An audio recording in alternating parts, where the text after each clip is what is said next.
మనము వైద్యం గురించి ఆలోచిస్తే ఒక్క స్థాయిలో కాదు.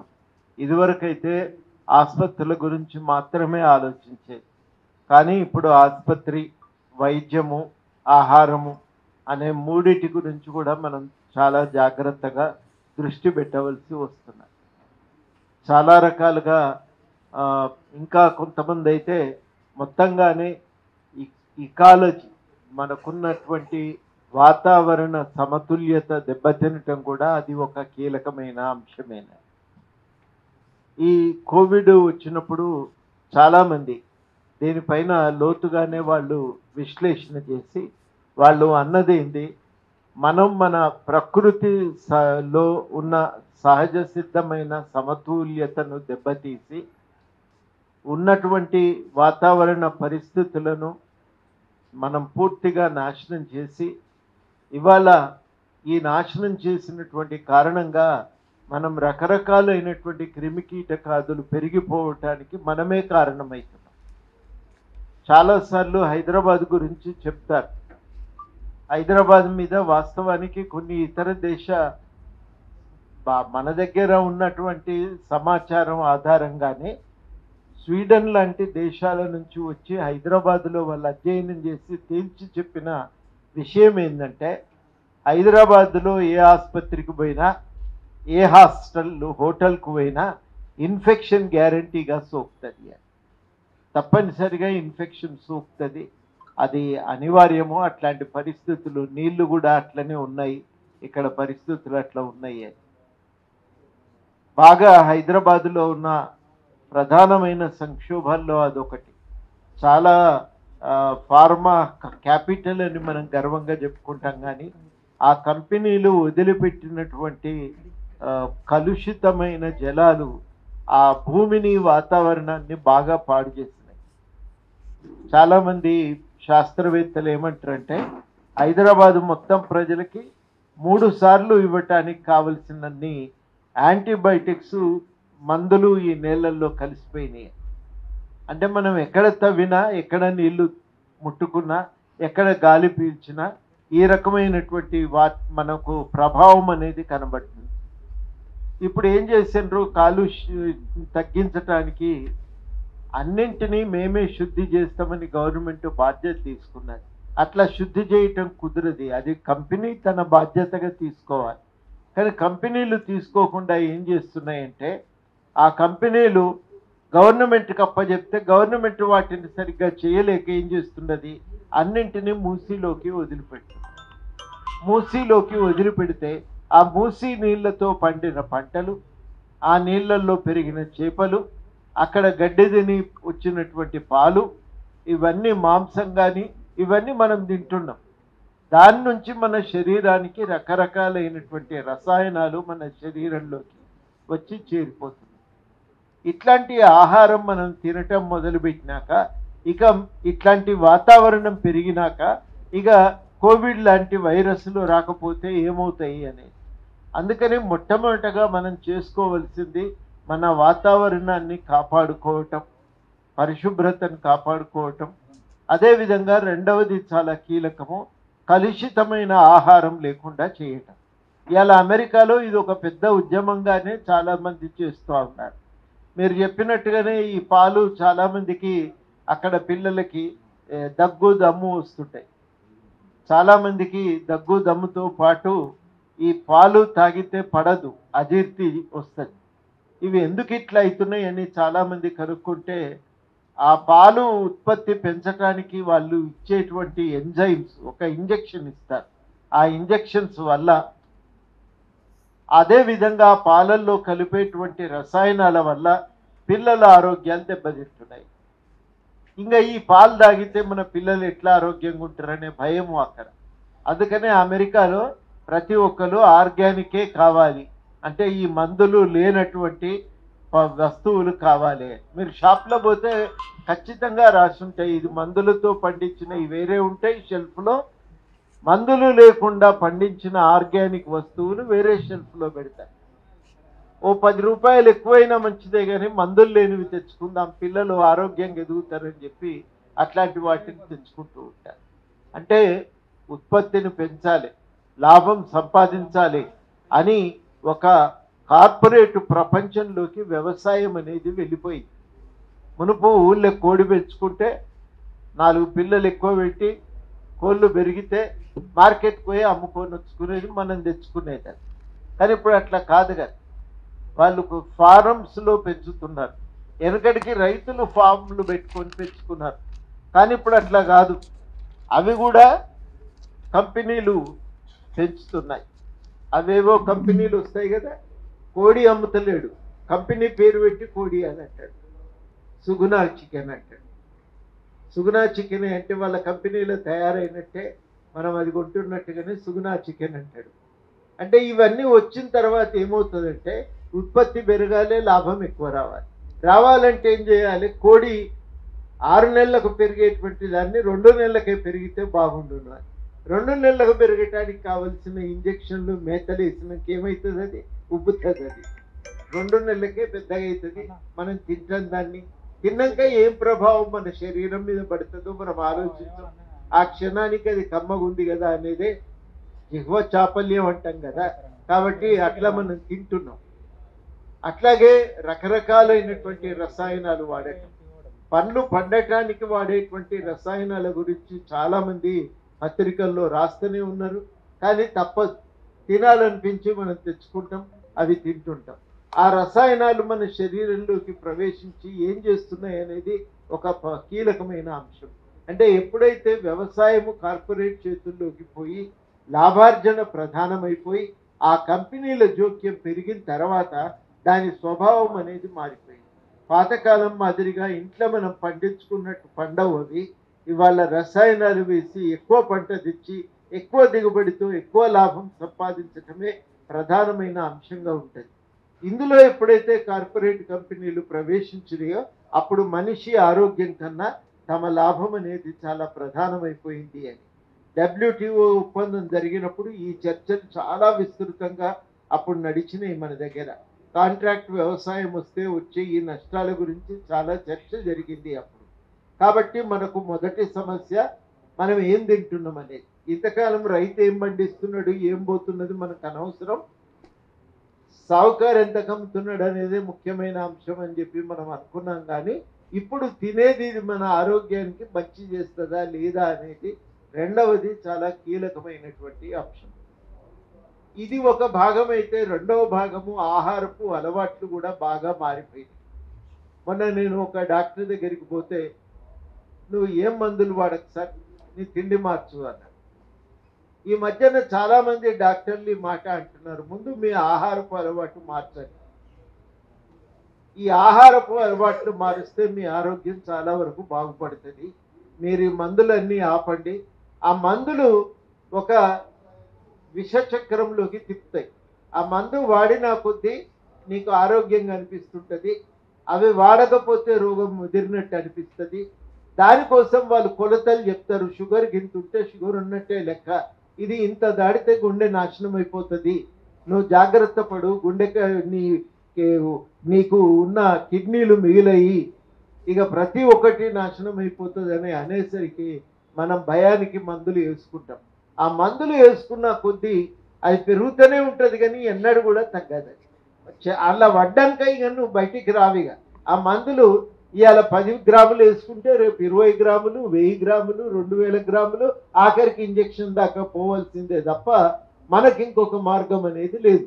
డాక్టర్లు ఏమంటారంటే మునుపడి మాదిరిగా మన తిండి అలవాట్లు లేవు.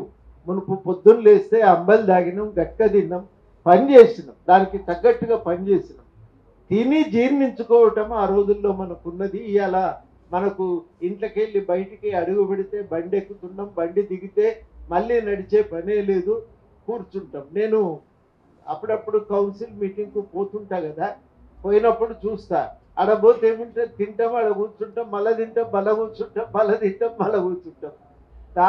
ఆడ పొద్దున్న నుంచి రాత్రి దాకా కూర్చుంటే 4 రోజుల కన్నా 1 కిలో పెరిగిపోతూనే ఉన్నాం, ఉట్టిగానే పెరిగిపోతున్నాం. ఇవి పెరిగిపోయినాక ఇక శరీర తత్వం మారినాక ఏం రోగాలు రావు, అన్ని రోగాలు మనకు వస్తూనే ఉంటాయి. కాబట్టి మన ఆహారపు అలవాట్లు కూడా మనవి చాలా మారిపోయినాయి. కాలం మారిన కొద్దీ 2 రూపాయల కిలో వచ్చిన కొద్దీ మన ఆహారపు అలవాట్లు కూడా చాలా మారిపోయి ఇవాళ మనము దానివల్ల కూడా మనం ఇబ్బందుల పాలవుతున్నాం. ఇన్ని అయినాయి, రోగం వచ్చింది, మరి ఎట్లా అంటే మామూలుగా ఇదివరకైతే మామూలుగా ఇంటి దగ్గర ఒక చిన్న క్లినిక్ ఉంటే క్లినిక్ పోయేది, ఆ డాక్టర్ చేయి పట్టుకొని చూసి అవసరమైతే స్టెథోస్కోప్తో పరీక్ష చేస్తే మందులు ఇచ్చేది. ఇవాళ ఇస్తున్నారా? రక్త పరీక్షలు చేయకుండా ఎవరు మందులు ఇయ్యరు. అంటే ఉట్టిగా మనం డాక్టర్ దగ్గరికి పోయి వస్తే చెయ్యి పట్టుకొని మందులు రాసినా కానీ 1000 రూపాయలకు తక్కువ కాకుండా అయింది. కానీ ఇవన్నీ చూసి రకరకాలుగా మంచి వైద్యం అందించడం ఒక బాధ్యత. అందించగలిగితే కూడా ఓట్లు వస్తాయని గుర్తు ఢిల్లీ ప్రభుత్వం ఎప్పుడైతే చూపించిన తర్వాత అన్ని ప్రభుత్వాలు కూడా ఇప్పుడు దవాఖానాలు పెడుతున్నాయి. మా ఇంటికి 100 మీటర్ల దూరంలో దవాఖానా ఉంటుంది. మా ఇంటి చుట్టుపక్కల పనిచేసే ప్రతి ఒక్కరికి చెప్తా, బయటకు ఎందుకు పోతావమ్మా, కదా డాక్టర్ అమ్మ తెలిసినామనే నా పేరు చెప్పు, మంచిగా వైద్యం చేస్తుంది, నువ్వు పోయి మందులు తెచ్చుకోపో అంటే ఆడికి బోరు. మనకు ఒక అనుమానం ఏంటంటే గవర్నమెంట్ దవాఖానాలో డాక్టరు వైద్యం చేయడు, అది నిర్ణయానికి వచ్చినాం. కాబట్టి ఏం చేస్తామంటే ప్రైవేట్లో పోయి 500 ఇస్తేనే, ఒక సూది మందు పడితేనే మనకు వైద్యమైనట్టుగా మనకు ఒక నమ్మకం. ఆ సూది మందు పడాలి, ప్రైవేట్లో 500 ఉడవాలి, 1000 రూపాయలు పెట్టి మందులు తెచ్చుకోవాలి. పెద్ద రోగము డాక్టర్ చేయబట్టి మందులు తెచ్చుకోబట్టి నాకు నయమైంది. పక్కనే డాక్టర్ ఉంటాడు, ఫ్రీగా మందులు ఇస్తాడు, కానీ మనకు నమ్మకాలు లేవు. మనము చేయవలసిన పని ఏంటంటే గవర్నమెంట్ ఆసుపత్రిలో వైద్యము ఇంకా నయంగా అవుతుంది. చాలాసార్లు గవర్నమెంట్ స్కూల్కే పోతే చదువు ఎందుకు మంచిగా వస్తుంది, గవర్నమెంట్ దవాఖానకు పోతే వైద్యం ఎందుకు మంచిగా ఉంటుంది అంటే ఒక తేడా ఏముంటుందంటే మనకు గవర్నమెంట్ దవాఖానకు పోతే వాళ్ళకేం లాభం లేదు కదా. కాబట్టి ఏం చేస్తారంటే ఏది అవసరమో దానికే రాసిస్తారు, ఇంతకంటే ఎక్కువ వద్దు సార్, నువ్వు అవసరం లేదు ఈ మందు నీకు అని చెప్తారు. ఇది మనకు ఇవాళ కావలసినటువంటి పని. ఇది మన దగ్గర ఉన్న వైద్య వ్యవస్థ. సార్ బాగా చెప్తాడు, నేను ఏమన్నా తప్పు చెప్తే కూడా కరెక్ట్గా చేస్తాడు. బ్రిటిష్ వాళ్ళ దగ్గరికి వెళ్ళి మనం తెచ్చుకున్నాం. ఈ సిస్టంలో ఏంటంటే రోగం వస్తే వైద్యం చేయడానికి కింద ప్రాథమిక దవాఖానా, దానిపైన మధ్యస్థ స్థాయిలో దానికి ఒక మనకు తాలూకా స్థాయిలో ఉన్న 100 బెడ్ల దవాఖానాలు, లేకపోతే ఏరియా ఆసుపత్రులు. ఈ ఏరియా ఆసుపత్రుల పైన ఇంకా డిస్ట్రిక్ట్ లెవెల్లో పెద్ద దవాఖానాలు. ఇవి మన దగ్గర ఉన్న సిస్టమ్. ఈ సిస్టంలో కింద ఉన్న దవాఖాన ఏం చేయాలంటే రోగానికి మందులు వేసుడు కాదు, రోగం రాకుండానే చేయాలి, అది వాళ్ళ పని. ఈ 2 పనులు చేయాలి. అంటే ఏం చేయాలి, దోమలు బాగా అయినాయి, వర్షాలు వచ్చినాయి, ఆ దోమలే గనక మనం రాకుండా చేయగలిగితే డెంగ్యూకు రోగం రాకుండా ఉంటుంది, డెంగ్యూ రోగం రాకుండా ఉంటుంది. ఒకవేళ వచ్చిందనుకో అప్పుడు మందు వేసుకోవాలి. ఇది మన దగ్గర ఉన్నటువంటి సిస్టమ్. కానీ మునుపటి మాదిరిగా రోగం రాకుండా ఆపేటువంటి పద్ధతులు లేవు. ఇదివరకు రోగం రాకుండా ఆపుడంటే ఈ పురుగు పూసి రాకుండా మనం నివారించే ప్రయత్నం చేసేది. ఇప్పుడు అట్లా కాదు, మనం తినే తిండి కాడి నుంచి అన్ని జాగ్రత్తలు తీసుకోవాలని చెప్పి అనుకుంటున్నాం కదా. కాబట్టి అవన్నీ జాగ్రత్తలు కూడా మనం తీసుకోవాల్సినటువంటి అవసరం ఉంది. వాటితో పాటు ఇవాళ ఎప్పుడైతే సరళీకరణ వచ్చి వైద్యం మీద గవర్నమెంట్ ప్రాథమిక ఆసుపత్రిలో రోగం వస్తే మందేసే బాధ్యత తప్ప మిగిలింది గవర్నమెంట్ జిమ్మెదారి కాదు, అవన్నీ కూడా ప్రైవేట్లనే నడుపుతామని నిర్ణయించుకున్నదో అప్పటి నుంచి గవర్నమెంట్ ఆసుపత్రులు నాశనం అయిపోయింది. ఒకప్పుడు అందరం కూడా ఉస్మానియాకే పోయినాం. మా పెద్దనాయనకు ఆరోగ్యం బాగాలేకపోతే ఊరి నుంచి వచ్చిండు, నా దగ్గరనే ఉండే. నేను ఆయనకు ఉస్మానియా ఆసుపత్రిలో అడ్మిషన్ ఇప్పించడానికి 15 రోజులు తిరిగాను. డాక్టర్ల చుట్టూ తిరిగి బతిన్లాడి ఒక పేయింగ్ రూమ్ ఇప్పి సార్ మా పెద్దనాయనకు అని చెప్పి మొత్తం మీద తిరగంగా నన్ను చూసి దయదర్చి ఆయన రూమ్ ఇస్తే నేను ఆడ వైద్యం చేయించుకున్నాను. అక్కడ వైద్యం చేయించుకుంటేనే మంచిగా అవుతుంది అనేటువంటిది నమ్మకం. గాంధీలో ఉస్మానియాకు పోతే నయమవుతుంది అనేటువంటిది నమ్మకం. అప్పుడు మనకు రాజగోపాలం గారని ఉస్మానియా గాంధీ హాస్పిటల్కు సూపరింటెండెంట్ ఉండే. ఆ రాజగోపాలన్ సారు ఆయన ఆపరేషన్ చేస్తే గుండె రోగం పోతుంది నమ్మకం ఉండే. అంటే అటువంటి మనిషి సూపరింటెండెంట్గా ఉండే గాంధీ ఆసుపత్రికి గుండె వ్యాధులకు నిపుణుడు. నీకే ప్రైవేట్ ఆసుపత్రులు లేవు అప్పుడు హైదరాబాద్. నాకు తెలిసి 1-2 నర్సింగ్ హోమ్లు ఉండే. ఏమన్నా చిన్న చిన్న రోగాలకు ఉస్మానియాలో గాంధీలో మెడికల్లో అడ్మిషన్ కష్టమవుతుందనుకున్న వాళ్ళు ఆడికి పోయేది, కానీ ఎవరు కూడా బయటికి పోకపోయేది. 90 తర్వాత వాళ్ళు ఏమన్నారంటే ఉస్మానియాను కూడా నీ పైసలు నువ్వే సంపాదించుకో, గాంధీ దవాఖానా తన పైసలు తానే సంపాదించుకోవాలి అని మొదలుపెట్టింది. ఏడికేళ్ళు సంపాదించాలి అంటే బంధువులు రాస్తే పైసలు ఇవ్వాలి, మనం డాక్టర్కు ఫీజు కట్టాలి. ఇవన్నీ చేయమంటే ఒక్క గాంధీ దవాఖానా ఉస్మానియాను ఆ రకంగా నడపటం సాధ్యమవుతుందా? అయ్యే పని కాదు. కాబట్టి పక్కనెంబడి ప్రైవేట్ ఆసుపత్రులు పెద్ద ఎత్తున పుట్టగొడుగుల్లాగా పుట్టుకొచ్చినాయి. మరి ప్రైవేట్ ఆసుపత్రి అన్నాక పెద్ద మిషనరీ పెట్టకపోతే ఎవడొస్తాడు? అది కూడా అడ్వర్టైజ్మెంటే కదా. నువ్వు రోడ్డు మీద పోతుంటే మెట్రో రైలు పిల్లర్లు ఎంబడి అన్నీ ఉంటాయి. మా దగ్గరికి వస్తే మీ గుండె పదిలము అని అడ్వర్టైజ్మెంట్ చేస్తారు. మా దగ్గరికి రాగానే నీ గుండె పదిలము, నీ గుండెను అన్ని కోణాల నుంచి చెయ్యి పెట్టి తాగకుండా పరీక్ష చేయటానికి మిషన్లన్నీ మా దగ్గర ఉన్నాయి అని. మరి ఆ మిషన్లన్నీ కొన్నాక పక్కున్న ఆయన అంతకంటే పెద్దది నేను కొన్నా అని ఆయన అడ్వర్టైజ్మెంట్ చేయాలి. ఖర్చులు ఎంత పెరగాలి?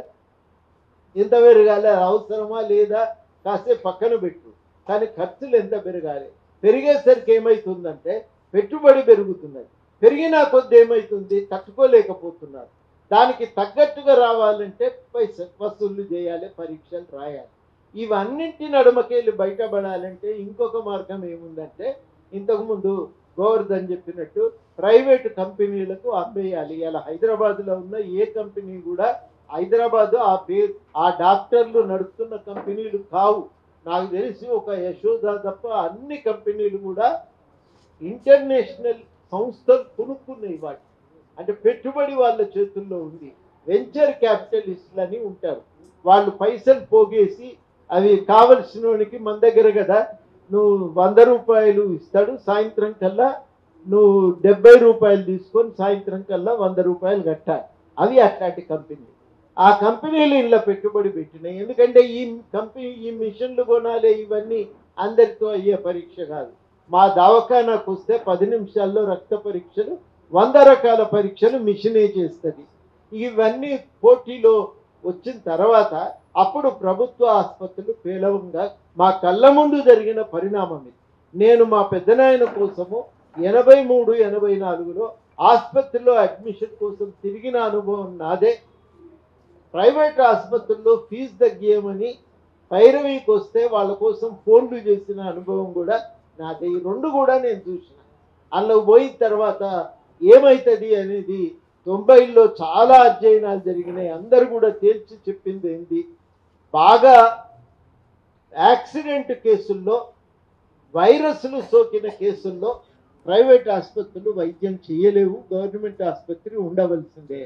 అంటే సస్తే సాగు చేయి సర్కారు దవాఖానకు రాను కొడుక అని గద్దర్ రాసిన పాట యాదుకుంది కదా. కానీ ఆ పాట పోయి మళ్ళీ సర్కారు దవాఖాన కాపాడుకోవాలనే దాకా మన ఆలోచనలు అనేవి మారిపోయినాయి. ఆ సర్కారు దవాఖాన మంచిగా చేయాలని నిర్ణయించుకున్నాక, ఆ సర్కారు దవాఖానాన్ని కాపాడుకోవాలని నిర్ణయించుకున్నాక ఒక్కరోజుతో జరిగిన మార్పు కాదు. అనంగా ఢిల్లీలో గవర్నమెంట్ విద్య మీద 25%, వైద్యం మీద 15% వాళ్ళు పైసలు ఖర్చు పెట్టి వాళ్ళు 3 సార్లు గెలిచినాక అప్పుడు అందరికీ కనువిప్పు అయింది. ఇది చేస్తే కూడా ఓట్లు వస్తాయనే నమ్మకం కుదిరి అప్పుడు వైద్యశాలల మీద ఖర్చు పెట్టడం, విద్య మీద ఖర్చు పెట్టడం అనేది ప్రారంభమైంది.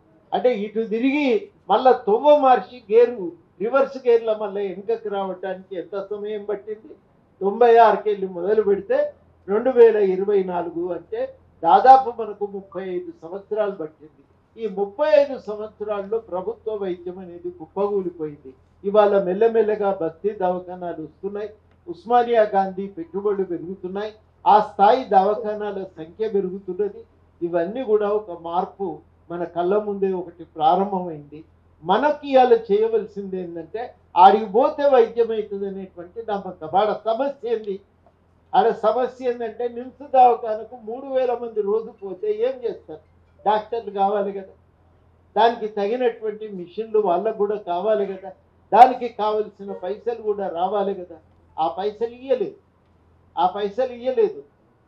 కూలిపోయే కాళేశ్వరం మీద పెట్టిండ్రు కానీ దానికి ఇది కూలుతుందని ఎరికే, కానీ కాంట్రాక్టర్కు లాభం అవుతుందని చెప్పి దానికోసం నువ్వు 1000 కోట్లు 1,00,000 కోట్లు ఖర్చు పెట్టి, నీళ్లు రాని భగీరథ కోసం 55,000 కోట్లు ఖర్చు పెట్టింది.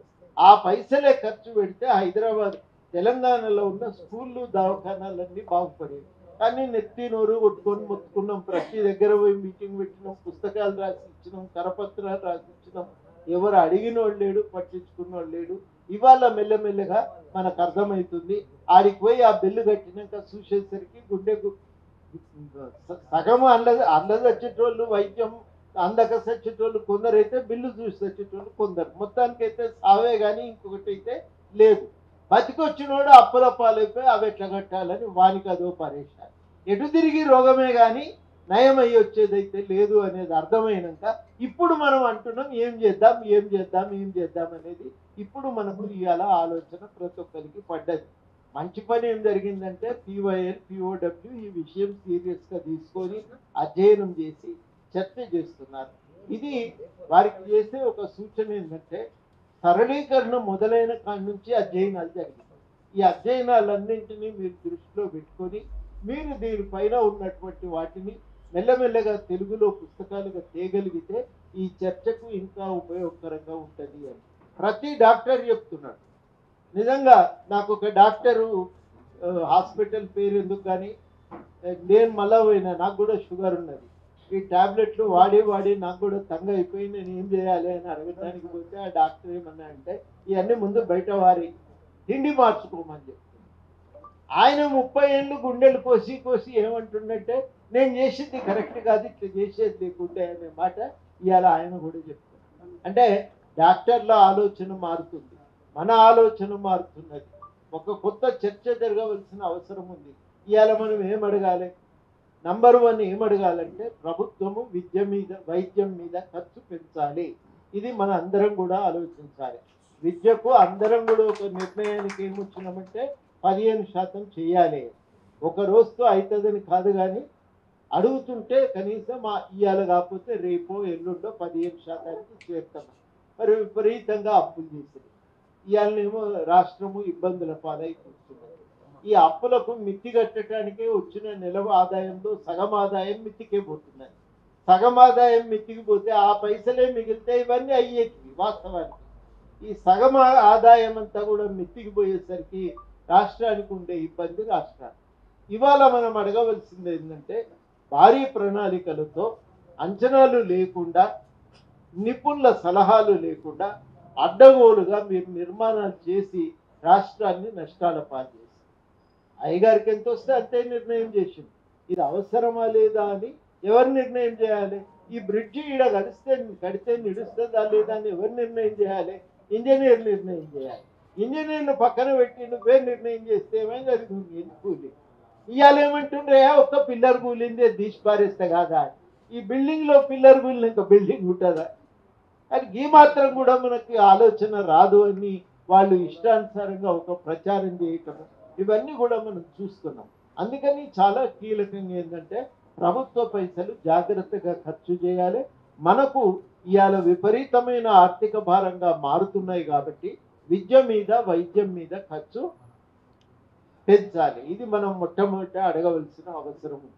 2, వాస్తవానికి ఆరోగ్యశ్రీ చేయంగా ఒక లాభం ఏంటంటే డాక్టర్ గారు చెప్తారు ప్రతి చికిత్స ఎట్లా చేయాలనే దాంట్లో రాస్తారు. ఏమంటారు సార్? ప్రోటోకాల్ అంటారా?